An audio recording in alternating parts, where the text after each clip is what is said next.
The scanning beam dug deeper into the human ship, and Krita began to notice things that did not make sense. Her 4 eyes moved quickly between different display screens as more data came in from the alien vessel. The first strange reading came from the power core. "Commander, these energy patterns are not what I expected," she said with confusion in her voice. "The core temperature is much higher than it should be for emergency power. It reads like they have a controlled fusion reaction happening inside that ship." Vex High walked over to look at her screens. The numbers were indeed strange, but he had seen many different types of technology during his years of conquest. Maybe they have a different way of making power. Young races often build things in odd ways before they learn the proper methods. Krita shook her head and pointed at another display. "Sir, look at these hull readings." What appeared to be simple, iron from a distance, is actually something much more complex. The computer cannot identify the exact materials they used to build this ship. That should not be possible with our scanning technology. The scan results were making less sense with each passing minute. The ship appeared to use primitive rocket engines, but the energy signatures suggested something much more advanced was hidden underneath.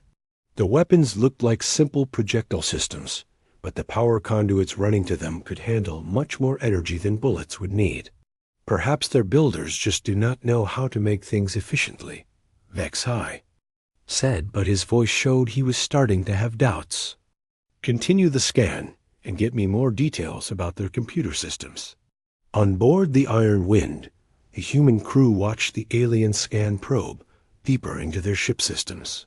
Chief Engineer Park worked carefully to maintain the false readings while keeping their real capabilities hidden. Sweat ran down her face as she balanced dozens of different energy signatures at the same time.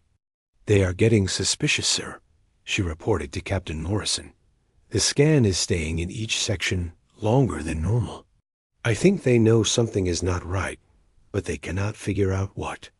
Morrison studied the tactical display that showed the alien ship holding position about 10,000 kilometers away. "How much longer can you keep the masking field stable?" "Maybe another hour, sir. After that, they will start to see through our fake readings and detect our real systems." "Amy." Chun looked up from her translation work with worry on her face. "Captain, they are talking about bringing in a specialist scan ship. They want to do what they call a quantum-level analysis of our hull composition." "Time frame?" Morrison asked. "The specialist ship is 6 hours away if they call for it now."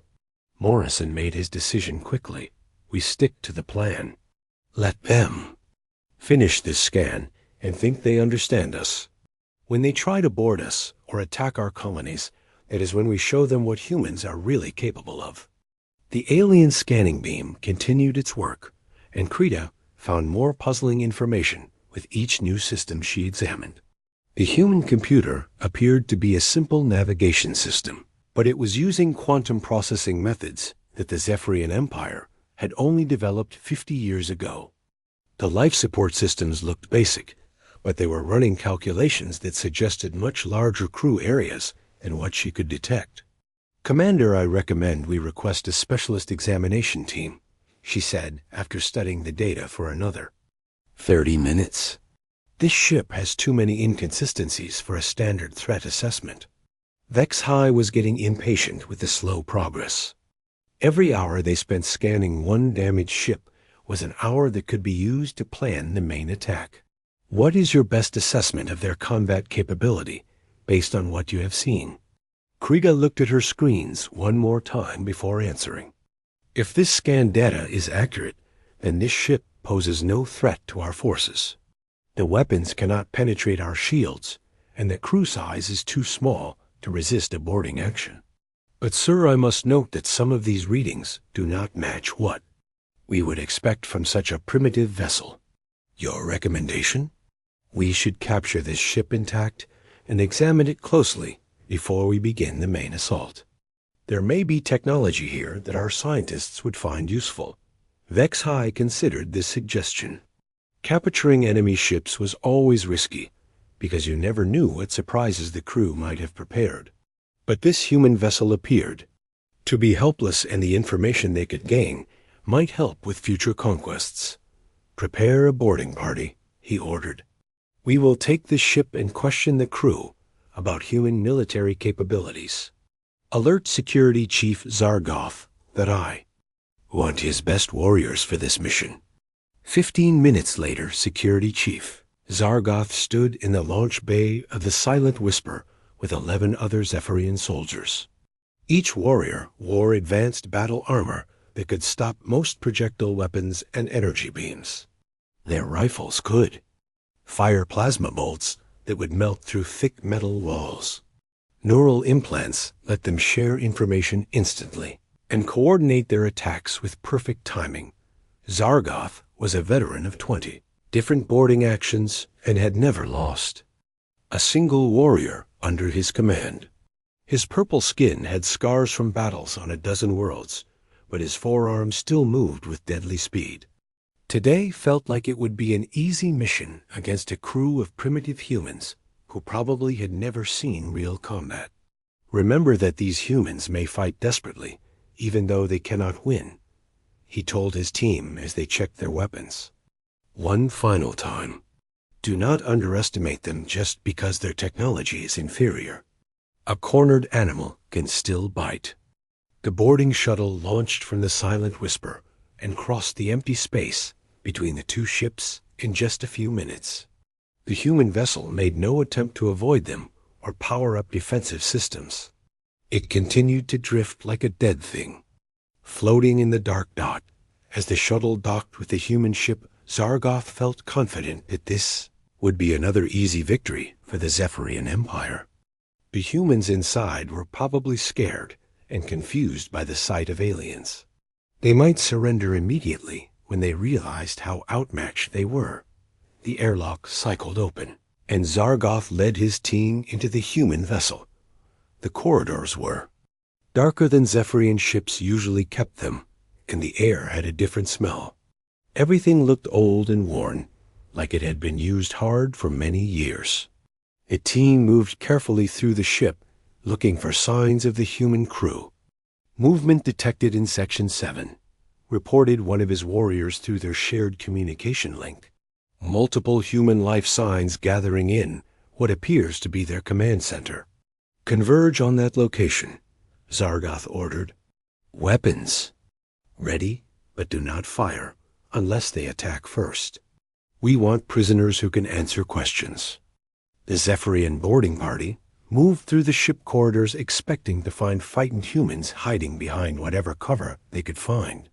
What they found instead was Lieutenant Colonel Steve Martinez waiting for them in the main corridor. With 20 human soldiers positioned at strategic points throughout the ship, Martinez was a big man, even by human standards. He stood almost 2 meters tall, and his muscles showed through his combat uniform. His face was calm, but his eyes held the look of someone who had seen many battles and survived them all. Behind him, his soldiers held weapons that looked much more advanced than anything the scan had detected. "Welcome to the Iron Wind," Martinez sighed, and his words came out in perfect Zephyrian language that made Zargoth stop in surprise. "I am Colonel Martinez, and you are now prisoners of the United Earth Space Command. Please drop your weapons and surrender peacefully." Zargoth felt shock run through his body like an electric current. How did this human know their language? How did he know they were coming? The scan had shown no signs that the ship was ready to repel boarders. "Impossible," Zargoth said in his own language. "You cannot understand us, and your weapons cannot harm our armor." Martinez smiled, and it was not a friendly expression. "Your armor is designed to stop plasma weapons and projectile rounds. These are electromagnetic rail rifles that fire depleted uranium rounds at 15% of light speed. Your armor might as well be made of paper." The human soldiers raised their weapons, and Zargoth could see energy building up in the rifle. Barrels. These were not the primitive projectile weapons the scan had detected. These were advanced systems that could probably punch through his battle armor like it was not even there. "How is this possible?" he asked in shock. "Because you scanned." "Exactly what we wanted you to scan," Martinez replied. "Now, drop your weapons, or we will drop you." The Zephyrian boarding party found themselves in a situation they had never faced before. Security Chief Zargoth looked at the human soldiers surrounding his team and tried to understand how everything had gone so wrong so quickly. These humans were supposed to be primitive creatures with basic weapons and no knowledge of alien technology. Instead, he was facing warriors who spoke his language perfectly and carried weapons that his computer systems could not identify. The humans were also much larger than the intelligence reports had suggested. Martinez stood almost 2 full heads taller than any Zephyrian, and his soldiers looked like they could tear through battle armor with their bare hands. "This is some kind of trick," Zargoth said, but his voice showed he was no longer confident. "Our scans detected no advanced weapons on this vessel." Martinez kept his rifle pointed at the alien leader, and his expression remained calm. "Your scans detected exactly what we programmed them to detect. Every energy signature and material reading was carefully crafted to make you think we were helpless." One of the Zephyrian warriors tried to raise his plasma rifle, but before he could aim it properly, a human soldier named Kate Lewis shot it out of his hands. The electromagnetic round moved so fast that the alien barely saw a flash of light before. His weapon exploded into pieces. The force of the impact knocked him backward against the corridor wall. "I suggest you do not try that again," Lewis said, and her voice was as steady as if she was discussing the weather. "The next shot goes through your chest instead of your weapon." Zargoth realized that resistance was useless. His team was outnumbered and outgunned by enemies who had been expecting them. Slowly he placed his rifle on the floor and signaled for his warriors to do the same. One by one, Zephyrian soldiers dropped their weapons and raised their hands in surrender. "Wise choice," Martinez said, and gestured for his soldiers to collect the alien weapons. "Now you get to experience human hospitality in our detention center. I think you will find it quite educational." As the captured Zephyrians were led away to the ship prison, Zargoth tried to understand what had happened. How had humans learned their language? How had they hidden advanced weapons from Zephyrian scanning technology? Most importantly, how had they known the boarding party was coming? On the bridge of the Silent Whisper, Commander Vexhai watched his boarding team life signs disappear from his tactical display. Not dead according to the sensors, but definitely no longer in control of their equipment. His best warriors had been defeated by a species that was supposed to be centuries behind Zephyrian technology. "Commander, what are your orders?" asked Krita from her scanning station. Her voice was quiet and worried as she watched the impossible. Data scroll across her screens. Vexhai stared at the human ship that had somehow turned from prey into predator in just a few minutes. Continue monitoring their communications. Try to determine how many humans are actually on board that vessel. Sir, I am detecting massive energy surges throughout their ship. Whatever they were hiding before is now coming online. The power readings are unlike anything in our database. Before Vexhai could respond to this disturbing news, his communication system activated, and a human face appeared on his main screen. Captain Morrison looked directly at him with eyes that seemed to see right through Zephyrian cloaking technology. "Commander Vexhai of the Zephyrian Empire vessel Silent Whisper," Morrison said, and somehow he knew exactly who he was talking to. "I believe we need to have a conversation about your plans for this solar system." Vexhai felt his blood turn cold as he realized the human captain knew his name and his ship designation. "How do you know who I am? How did you penetrate our cloaking systems?" "The same way we have been monitoring your empire for the past 50 years, Morrison replied calmly. "Did you really think a species capable of interstellar travel would?" Not eventually notice the electromagnetic signatures of your communication networks? The implications of this statement hit Vex High like a physical blow. If humans had been monitoring Zephyrian communications for decades, then they knew about the Empire conquest plans. They knew about the 47 worlds that had been cleansed. They probably knew about the invasion fleet that was currently gathering at the edge of this system. Impossible, Vex High whispered.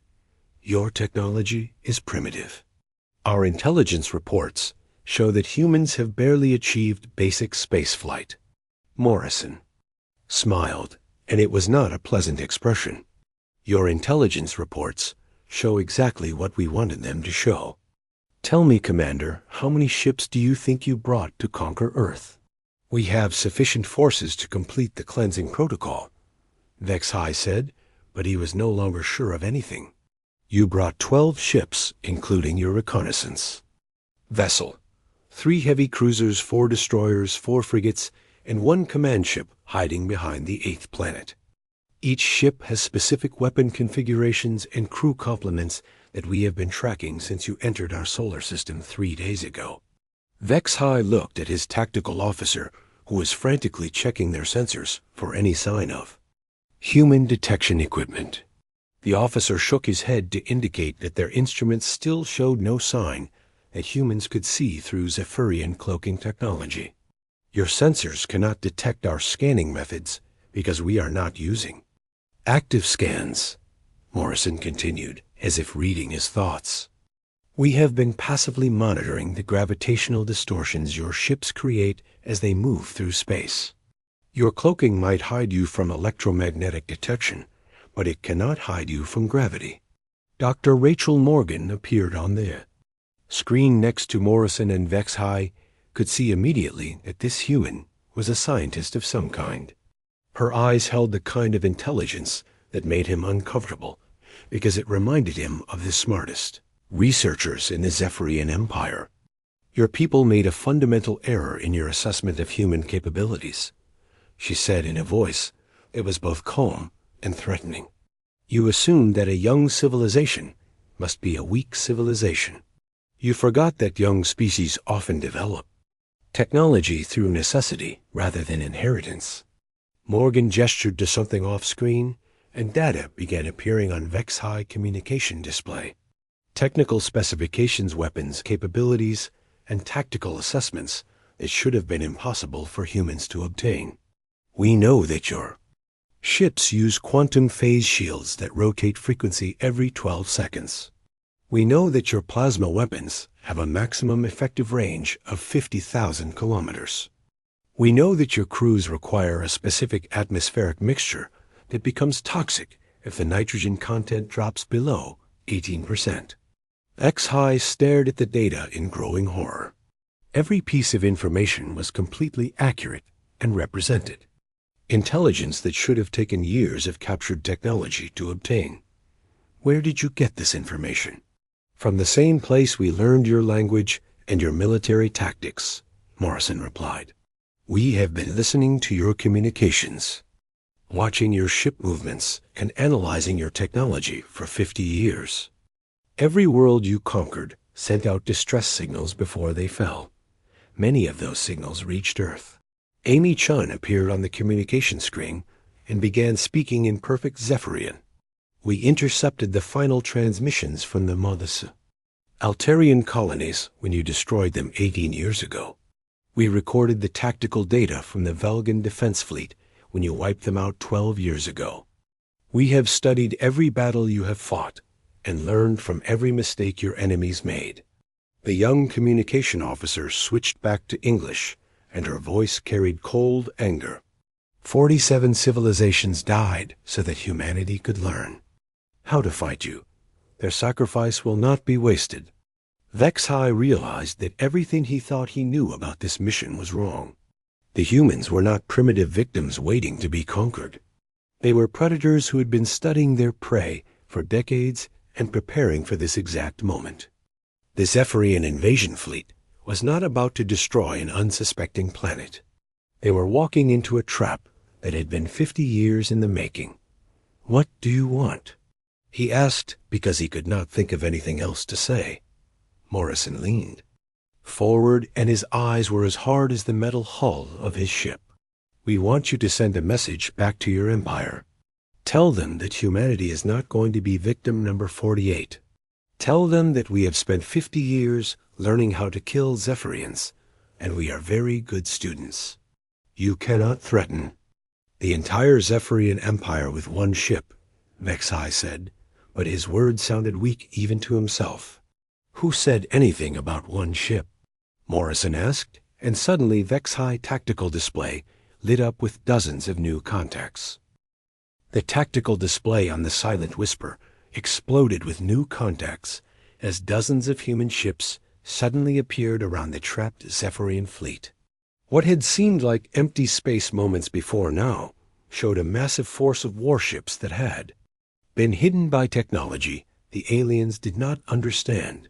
Commander Vexai stared at his screens in growing terror as more and more human vessels decloaked around his position. Heavy cruisers that dwarfed his own ships materialized like ghosts, becoming solid.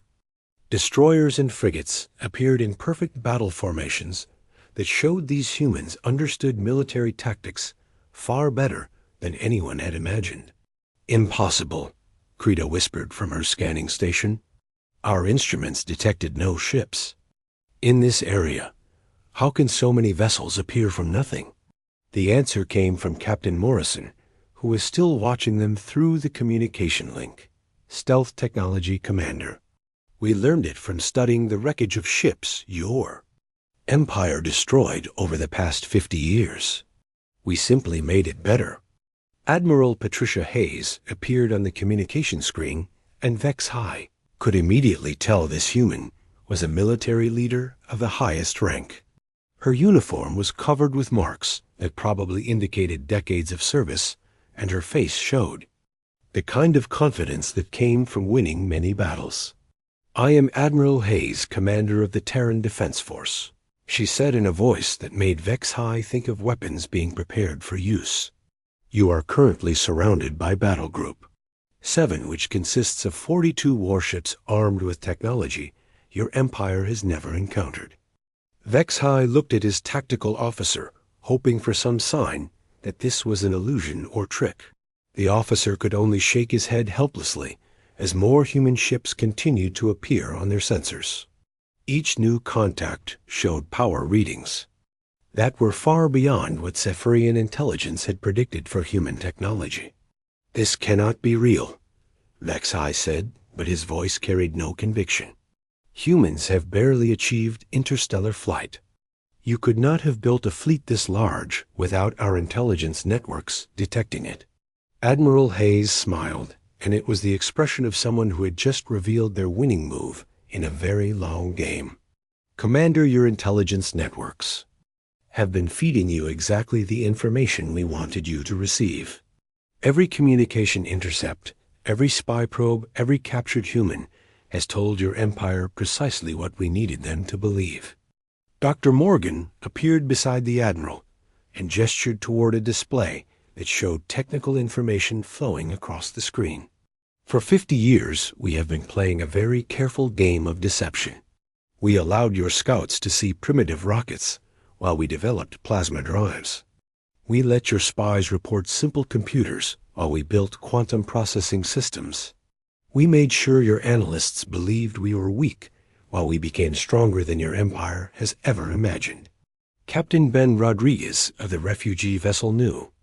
Carthage opened his own communication channel, and Vexai saw something that made his heart stop beating for a moment. This human ship was not built by human hands alone. The design combined human technology with elements that looked familiar. Elements that looked like they came from ships the Zephyrian Empire had destroyed years ago. "Do you recognize some of the technology on my ship, Commander?" Rodriguez asked, and his voice carried pain that had hardened into something much more dangerous. "This vessel was built by survivors from the Altarian colonies. The same colonies your empire cleansed 18 years ago. More refugee ships appeared on the tactical display, and Vexai realized that each one represented a different species that the Zephyrian Empire had conquered. Ships built by survivors who had somehow escaped the cleansing protocols and found their way to the human solar system. Every world you destroyed sent refugees fleeing into space, Admiral Hayes explained. Some of them found Earth and told us what was coming. They shared their technology and their knowledge of Zephyrian military tactics. They helped us build ships that could stand against your empire.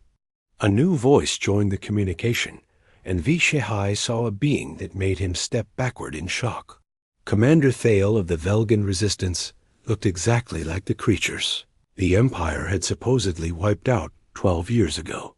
His blue skin and large eyes were unmistakable, but he was very much alive and very angry. The Zephyrian Empire believes it destroyed my people, Thale said in accented but clear Zephyrian language. But 10,000 Velgans escaped your cleansing. Ships and made it to Earth. We have spent 12 years learning human military doctrine and building weapons designed specifically to kill Zephyrians. The communication screen split to show dozens of different species commanders, all of whom should have been dead according to Zephyrian records. Altarians with their silver skin and 4 arms. Centauri with their crystalline features. Draknari with their scaled hides and fierce expressions. Representatives of every major species the Empire had conquered over the past century. This is impossible, Vexai said, but he was beginning to understand that impossible had become a meaningless word when dealing with humans. Our cleansing protocols leave no survivors. We scan every planet and destroy every ship. Your cleansing protocols work very well against unprepared civilizations, Admiral Has replied. But they have one major weakness. They assume that everyone will fight the same way. Humans do not fight the same way as anyone else. Morrison took over the explanation, and his voice carried the tone of someone teaching a lesson that had been learned through blood and pain. Every species your empire conquered tried to meet you in direct battle using conventional tactics. They built bigger ships and stronger weapons and hoped that would be enough. They all failed because they were fighting your war using your rules. Humans do not play by rules, Dr. Morgan added with a smile that was somehow more frightening than any weapon. We studied every battle your empire ever fought, and we learned that direct confrontation was exactly what you expected. So we chose a different approach. Amy Chun appeared on the screen and began displaying tactical information that made Vexai realize how completely outmaneuvered his fleet had become. While you were scanning our ship, we were scanning every vessel in your fleet. We know exactly how many crew members are on each ship. We know what weapons you carry and how much ammunition you have. We even know which of your officers are having personal problems that might affect their performance in battle. The young human communication officer switched to perfect Zephyrian and began reciting personal information about crew members on different ships in the invasion fleet. She knew names, ranks, family details, and psychological profiles that should have been impossible for any outside intelligence service to obtain. How do you know these things? Vexai asked in horror. Because we have been inside your communication networks for 50 years, Shun replied. Every message you send, every file you transfer, every personal communication between your ships has been copied and analyzed by human intelligence services. We probably know more about your fleet than you do. Admiral Hayes gestured toward the tactical display, which now showed the complete human battle formation surrounding the Zephyrian invasion force. Commander, you came here expecting to find a primitive species ready for conquest. Instead, you found a coalition of survivors from every world your empire has destroyed. We have been waiting for you. We have been preparing for you.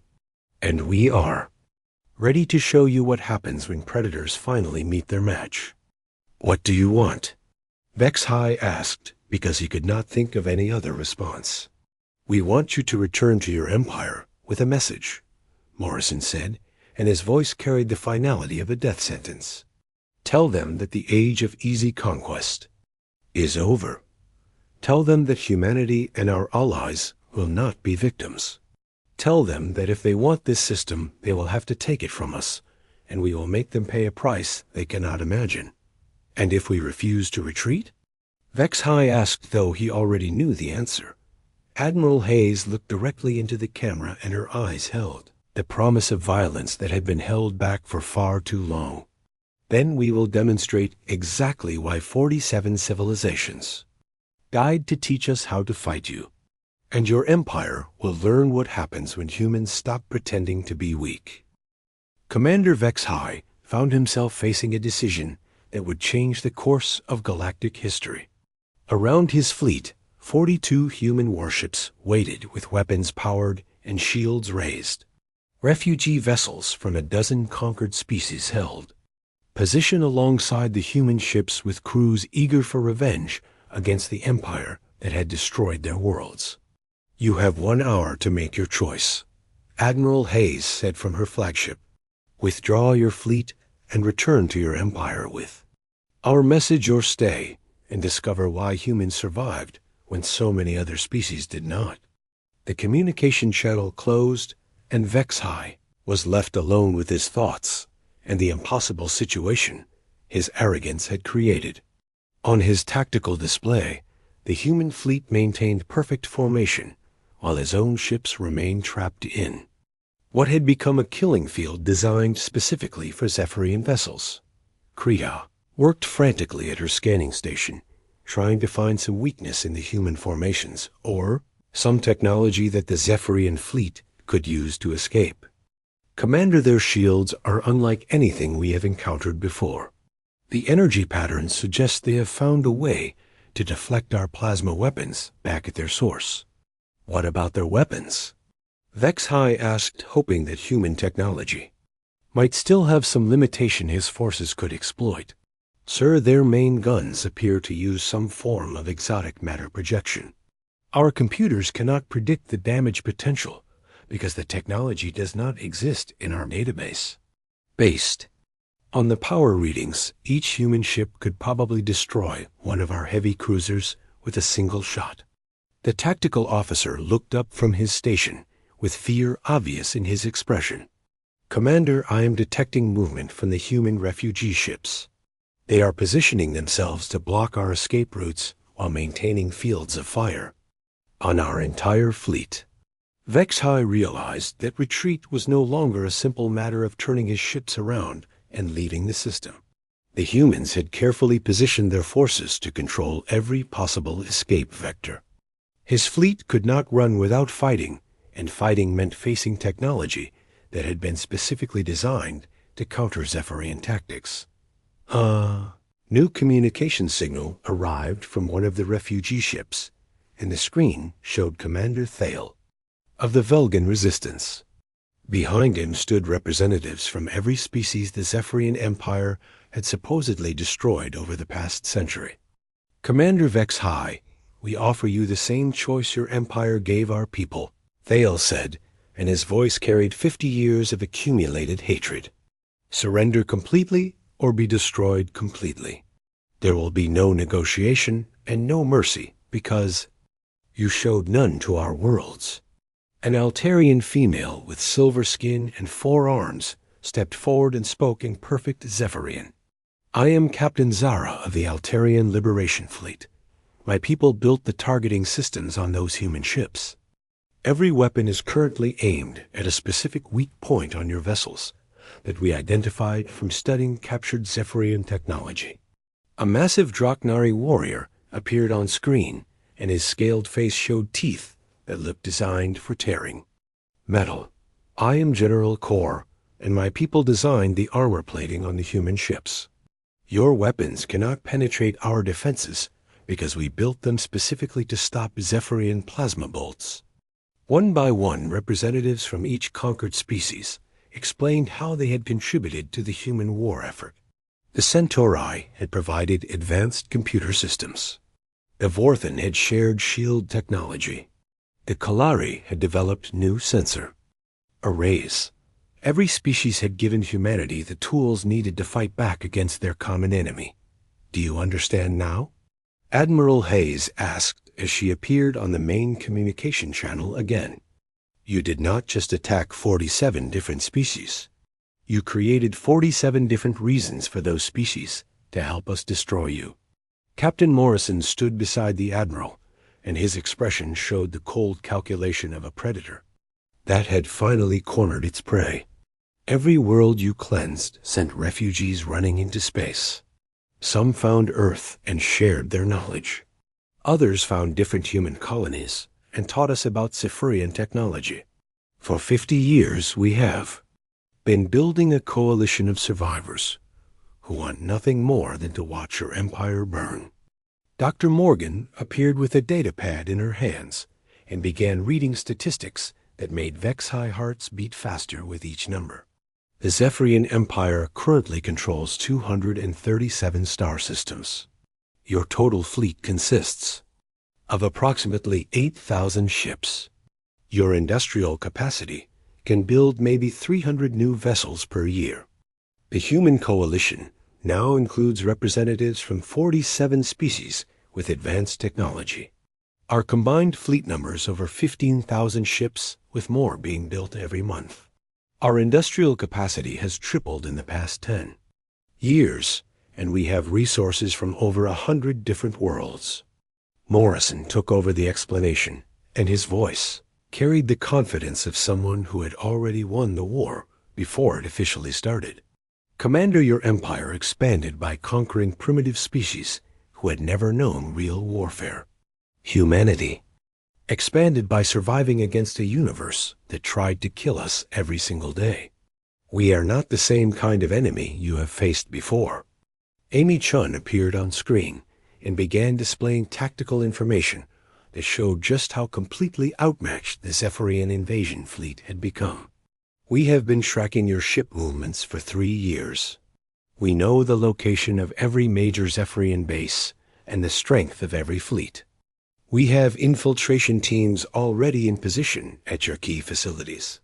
Most importantly, we have convinced 12 subject species within your own territory to rebel when we give the signal. Your empire is about to face civil war from within while fighting an invasion from without. Vexi stared at the flood of information and realized that the Zephyrian Empire was not facing a single primitive species ready for conquest. They were facing a carefully coordinated rebellion that had been planning this moment for decades. Every decision the Empire had made over the past 50 years had been guided by human intelligence operations designed to weaken Zephyrian forces while strengthening the coalition. This is impossible, he whispered, but he no longer believed his own words. Nothing is impossible for a species that refuses to give up, Admiral Hayes replied. Your people conquered the galaxy by picking on weak civilizations that could not fight back. You never learned what happens when predators meet other predators. Lieutenant Colonel Martinez appeared on the communication channel from the Iron Wind, where he was guarding the captured Zephyrian boarding party. Commander, your people are welcome to join the prisoners we have already taken. They are being treated according to the rules of war, which is better treatment than your empire has ever given to conquered populations. Alternatively, you can return to your empire and warn them that humanity is coming. We will give your people time to prepare for war because, unlike your empire, we believe in fair fights. Admiral Hayes leaned forward, and her voice became hard as the metal hull of her ship. But understand this, Commander. The age of Zephyrian expansion is over. You have awakened something that will not stop until every conquered world is free, and every species you enslaved has justice. Your empire wanted to cleanse the galaxy of inferior species. Now you will discover what happens when the galaxy decides to cleanse itself of an empire built on genocide. Captain Morrison made the final statement that would echo through Zephyrian space for generations to come. Tell your leaders that humanity sends this message. We are no longer hiding. We are no longer afraid. And we are coming for everyone who thinks might makes right. You scanned a human warship and learned that we are not victims. Now your empire will learn what it means to face a species that has never learned how to surrender. The communication. Channels closed, and Vex High was left staring at tactical displays that showed his fleet completely surrounded by enemies, who had been preparing for this moment longer than some of his crew members had been alive. The Silent Whisper and the rest of the Zephyrian invasion force faced a choice between certain death and strategic retreat.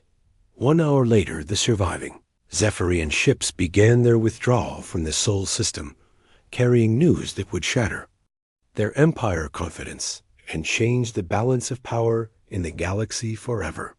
Behind them, the human coalition began final preparations for a war that would determine whether the galaxy belonged to conquerors or to those who refused to be conquered.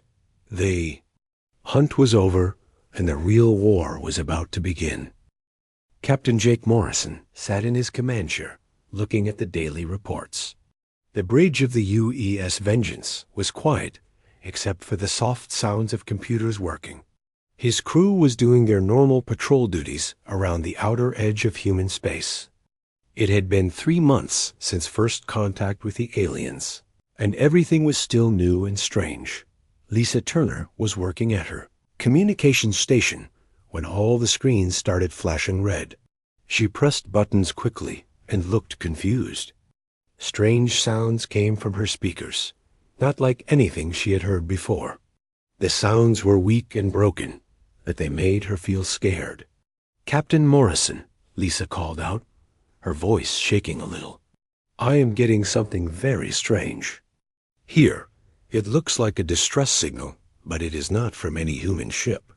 Morrison stood up and walked over to her station. Other crew members turned to look at them. The bridge became very quiet. Morrison had been a ship captain for 15 years, and he knew what a real emergency looked like. Lisa's face told him. This was serious. "Where is it coming from?" Morrison asked as he looked at her screens. "The Kepler 442 system, sir," Lisa said while checking her readings again. "The signal is very weak and keeps breaking up. But, Captain, the emergency codes are built into the signal. Someone out there needs help badly." Morrison felt his heart beat faster. 3 months ago, humans had met aliens for the first time. The meeting did not go well. The aliens called themselves the Galactic Coalition, and they were not happy to find humans. They said Earth was a dangerous death world, and humans were too violent to be trusted. The aliens made it clear that humans should stay in their own small part of space and not cause trouble. Ryan Phillips, the ship's science officer, came running over to help Lisa with the signal. Ryan was young but very smart with computers and alien technology. He plugged his equipment into Lisa's station and started working on the broken message. "Captain, I think I can clean up this signal," Ryan said as his fingers moved fast over the controls. "Give me a few minutes, and I might be able to understand what they are saying." Morrison watched Ryan work. The young man's face was serious as he tried different ways to fix the signal. Other crew members gathered around to see what was happening. Nobody had ever heard an alien distress call before.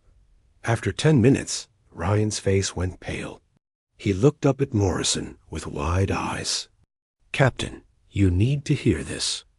I got most of the message working." The speakers crackled, and then strange alien voices came through. Even though the words were not human, the fear in the voices was clear. Ryan had set up his computer to translate the basic meaning of the message. "Help. U.S.," the computer voice said in flat tones. "Our world is under attack. Ships from the void are killing our people. Our defenses are broken. Many are dead. Children are dying. Please, anyone who can hear this, help us. We are peaceful people. We have no weapons that can stop them. The Void Hunters have come, and we cannot fight them." The bridge went completely silent. Morrison felt sick to his stomach. Somewhere out there, innocent people were being killed and asking for help. He thought about his own children back on Earth and how he would feel if they were in danger. Ryan, can you get more details about what is happening? Morrison asked. Doc Ryan worked on the signal some more. His computer was able to pull out more information from the alien message. What they learned made everyone on the bridge feel angry and scared. The aliens under attack called themselves the Villani. They were plant eaters who had never fought a war. Their colony world had been peaceful for over 100 years. Then ships had come out of deep space 3 days ago. The attackers called themselves the Korth, and they were destroying everything. Captain, Lisa said quietly, the message says the Korth are taking prisoners to sell as slaves. They are burning cities just for fun. The Villani sent this distress call to everyone in the galaxy, but nobody has come to help them. Morrison felt anger growing in his chest. He had read the reports about the Galactic Coalition. The alien government was made up of peaceful species who had not fought real wars for thousands of years. They had police ships, but nothing that could fight real killers. The Coalition knew about species like the Korth, but they could not stop them. How long would it take us to reach the Kepler 442 system? Morrison asked his navigation officer. Danny Cole checked his charts quickly. About 6 hours at full speed, Captain. But sir, we have orders to stay in human space. Command told us not to get involved with alien problems. Morrison knew Danny was right. Their orders were very clear. Humans were supposed to stay away from alien conflicts. Earth's government was still trying to figure out how to deal with the Coalition. Getting involved in an alien war would cause big problems. But Morrison could not get the fear in those alien voices out of his head. He thought about his training at the Space Academy. The first rule of space travel was to help anyone sending a distress signal. It did not matter what species they were or what government they belonged to. People in danger deserved help. Ryan, how many Korth ships are attacking the Villani? Morrison asked. The message mentions at least 12 large warships, Captain. The Villani describe them as much bigger than anything they have ever seen. The Korth ships have very powerful weapons. Morrison walked back to his captain's chair. His crew watched him and waited for orders. He knew this decision would change everything. If he ignored the distress call, innocent people would die. If he responded, he would be breaking direct orders from Earth Command. Morrison thought about why he had become a spaceship captain. It was not for the money or the glory. He wanted to explore the galaxy and help make it a better place. Right. Now, people needed help, and he had the power to give it to them. Double quotes Danny. Set course for the Kepler 442 system. Maximum speed, Morrison ordered. Sir, are you sure about this? Danny asked. We could get in serious trouble with command. I am sure, Morrison said firmly. Lisa, send a message to Earth Command. Tell them we received an alien distress call and we are responding. Tell them I take full responsibility for this decision. Yes, sir, Lisa said and started working on the message. Morrison sat back in his chair as the ship changed course. He could feel the engines working harder as they increased speed. Around him, his crew prepared for whatever they might find at their destination. Captain, Ryan said, I should warn you. According to our intelligence files, the Korth are some of the most dangerous raiders in the galaxy. They have been terrorizing worlds for hundreds of years. The Coalition has never been able to stop them. Then maybe it is time someone did, Morrison replied. The Vengeance flew through space toward the Kepler 442 system. Morrison did not know what they would find when they got there. He did not know if his ship could fight 12 Korth warships. But he knew he could not ignore people calling for help. In 6 hours, the crew of the Vengeance would learn what it really meant to be human in a galaxy full of predators.